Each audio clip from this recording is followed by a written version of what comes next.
Hey there! Is elusive belly fat keeping you from your dream physique? Don't fret. Today, we're delving into the science and strategy behind melting away that midsection.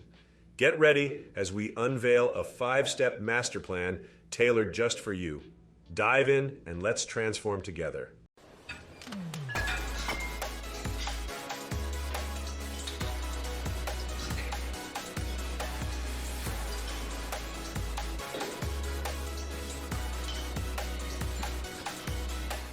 1. Demystifying the science of belly fat, a deeper dive into insulin, glucagon, and metabolic processes. The dual role of insulin and glucagon. Belly fat, often the bane of many fitness journeys, is intricately tied to the dance between two hormones, insulin and glucagon. But what are they, and how do they influence our fat storage? Insulin, often termed the storage hormone, insulin plays a pivotal role in our metabolic health. Produced by the beta cells in the pancreas, its main function is to process the glucose in our bloodstream and facilitate its absorption into our cells. This process provides our cells with the energy they need. But what happens when there's excess glucose? The surplus glucose gets stored as glycogen in our liver and muscles. However, there's a limit to this storage.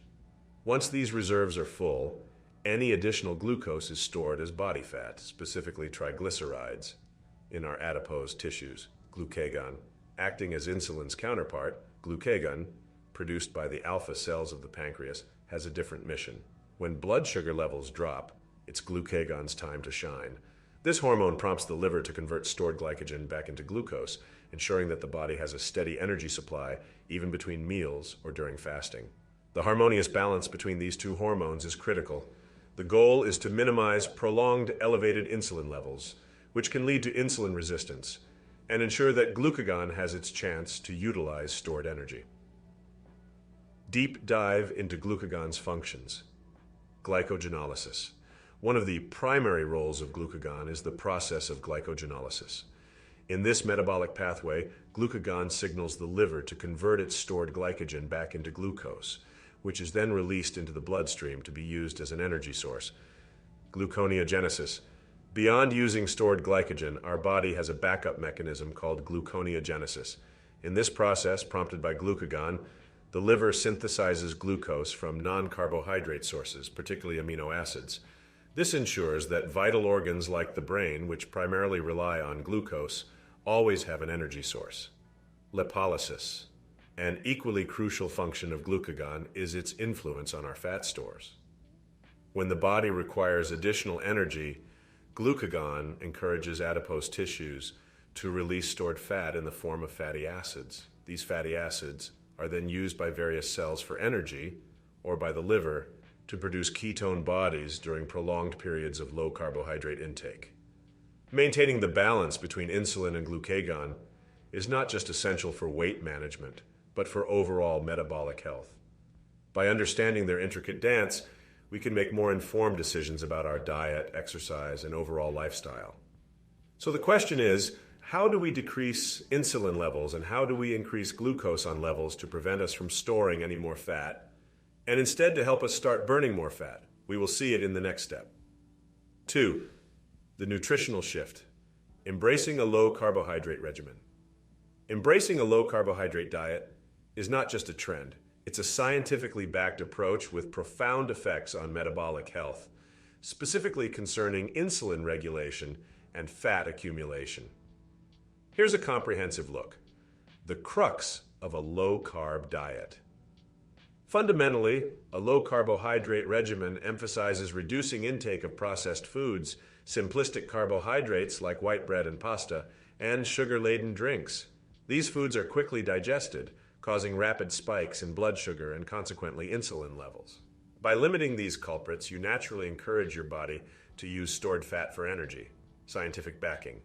A compelling study that sheds light on this was conducted, comparing the impacts of a low-carb diet versus a low-fat diet on insulin levels.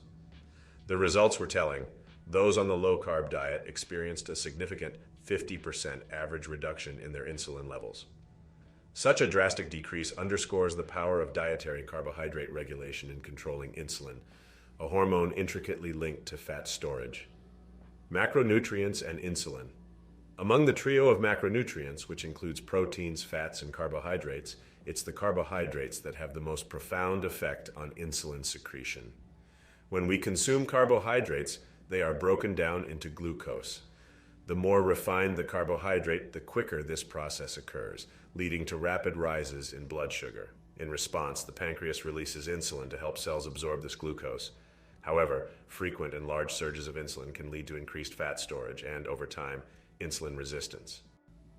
Beyond carbs, the caloric balance.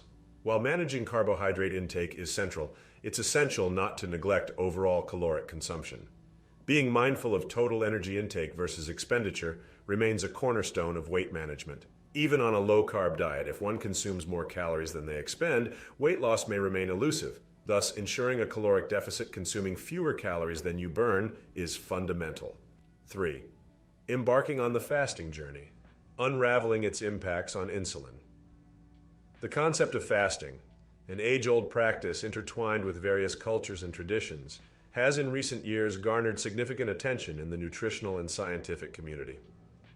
This surge in interest is largely due to its profound effects on insulin regulation, metabolism, and overall health.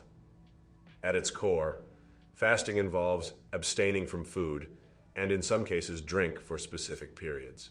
While the duration can vary from short-term fasts lasting several hours to extended fasts spanning multiple days, the underlying objective remains to allow the body a respite from digestion and enable cellular repair processes. Intermittent fasting and insulin regulation. A particularly popular variant of fasting is intermittent fasting, IF. A common approach within IF is the 16-8 method, where individuals fast for 16 consecutive hours and restrict their eating to an 8-hour window. This method has gained traction due to its feasibility and its beneficial effects on insulin stability. By granting the body extended breaks without food intake, insulin secretion is reduced, thus promoting increased insulin sensitivity and reduced blood sugar levels. A note of prudence. While fasting can offer numerous metabolic benefits, it's imperative to approach the practice with mindfulness. One potential pitfall, especially for beginners, is the propensity to overcompensate during the eating window, leading to excessive calorie intake. This can result in abrupt spikes in blood sugar and insulin, potentially counteracting the very benefits fasting aims to offer. Hence, ensuring balanced, nutrient-rich meals during the eating window is crucial to harness the full potential of fasting. 4. Exercise's role in metabolism and belly fat reduction. Regular exercise isn't just about building muscles or boosting stamina. It's akin to fine-tuning a sophisticated machine, the human body. Analogous to the intricate balance of fueling a car, our bodies operate on a delicate equilibrium of glucose storage and utilization. The parallels between how our bodies function and how vehicles operate offer a unique perspective on the multifaceted benefits of exercise. Glycogen dynamics. Envision the body's stored glucose, or glycogen, as fuel in an automobile's tank. Regular physical activity acts like driving that car, steadily depleting the fuel reserves. When we eat, it's like refueling the tank. The more we drive or exercise, the more efficiently we utilize and refill this fuel, which plays a pivotal role in managing body weight and especially belly fat. Resistance training, the power booster. By targeting and engaging muscle fibers, resistance training promotes glycogen depletion at a cellular level. As muscles strain and repair, they not only consume glucose for immediate energy, but also increase the storage capacity for glycogen in the long term. This can result in lowered insulin levels since muscles draw upon more glucose from the bloodstream, thereby assisting in the targeted reduction of visceral fat, the deeper, more harmful fat surrounding internal organs. Aerobic training, fine-tuning sensitivity. Aerobic exercises such as jogging or cycling have been shown to enhance insulin sensitivity. This means cells become more responsive to insulin's effects, optimizing glucose uptake. Such a boost in sensitivity can be particularly beneficial for those battling obesity or type 2 diabetes, ensuring that the body utilizes glucose more efficiently and reduces the propensity to store it as fat. The holistic approach, a synergistic combination of resistance and aerobic exercises, has emerged as a golden standard. Such a balanced routine not only addresses glucose management, but also catalyzes a more pronounced loss of belly fat by targeting multiple metabolic pathways. To achieve the most profound health benefits and specifically target belly fat, integrating both resistance and aerobic exercises into one's routine is paramount. It's about creating harmony in the body, optimizing each component for peak performance. 5. Navigating the nutritional landscape, the role of sugar and functional foods in insulin management and belly fat reduction. The modern diet is replete with tempting sugary treats, often masquerading under the guise of health food labels. Yet, the more subtle nuances of nutrition dictate that certain foods and ingredients, while appearing benign, can have profound effects on our metabolic health, directly influencing insulin dynamics and consequently the accumulation or shedding of belly fat. The sugar culprit. It's essential to pierce through the veil of health food sugars. Even seemingly natural sweeteners, such as honey or agave nectar, can elevate blood sugar levels. The body responds by releasing more insulin, promoting the storage of excess glucose as visceral fat, the deeper fat linked to various metabolic disorders. Empower with functional ingredients. While it's crucial to recognize and minimize dietary pitfalls, integrating beneficial ingredients can work synergistically to counteract some of the adverse effects of our modern diets. Apple cider vinegar, ACV. A popular kitchen staple, ACV has been shown to moderate post-meal blood sugar surges, especially after consuming carbohydrate-rich foods. By attenuating these spikes, ACV can indirectly deter the body from accumulating more belly fat. Cinnamon. More than just a flavorful spice, cinnamon has potential insulin-sensitizing properties. Some studies suggest that its active compounds can enhance the action of insulin, allowing for better glucose management and potentially minimizing fat storage. Green tea. Rich in catechins, green tea has been spotlighted in research for its potential role in mitigating insulin resistance. Improved insulin responsiveness can deter excess glucose from being stored as fat, offering a strategy in the broader battle against belly fat. In essence, the journey to a healthier waistline isn't solely about exclusion, but also strategic inclusion.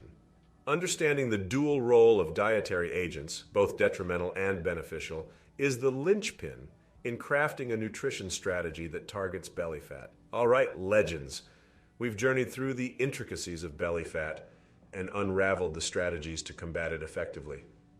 Remember, it's not just about the looks, it's about feeling empowered and in charge of your health. If this video provided value, don't forget to give it a thumbs up, share it with someone who might benefit, and subscribe for more transformative insights. Keep pushing, stay consistent, and let's rock that fitness journey together. Until next time, stay awesome.